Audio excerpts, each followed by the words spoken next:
एक दिन गौतम बुद्ध अपने शिष्यों के साथ एकदम शांत बैठे हुए थे।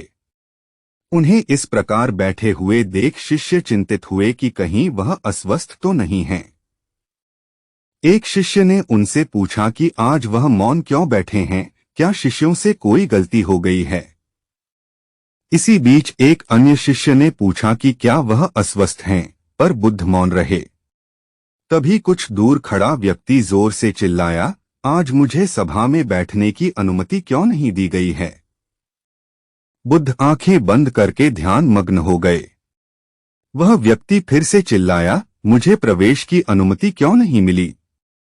इसी बीच एक उदार शिष्य ने उसका पक्ष लेते हुए कहा कि उसे सभा में आने की अनुमति प्रदान की जाए। बुद्ध ने आंखें खोलीं और बोले, नहीं, वह अछूत है, उसे आज्ञा नहीं दी जा सकती।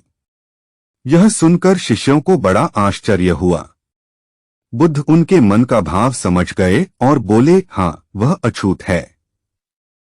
इस पर कई शिष्य बोले, हमारे आश्रम में जात पात का कोई भेद ही नहीं, फिर वह अछूत कैसे हो गया।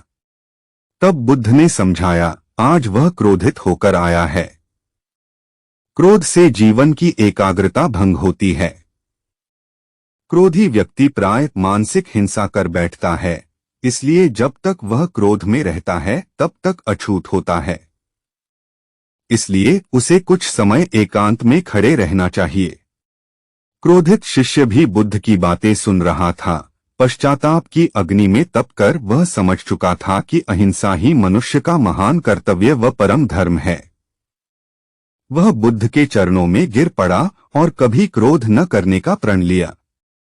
शिक्षा आशय यह है कि क्रोध के कारण व्यक्ति अनर्थ कर बैठता है और पश्चाताप उसे बाद में होता है, जिसका कोई लाभ नहीं मिलता। इसलिए हमें क्रोध नहीं करना चाहिए। असल मायने में क्रोधित व्यक्ति अछूत हो जाता है और उसे अकेला छोड़ देना चाहिए। क्रोध करने से तन, मन और धन तीनों की हानि होती है।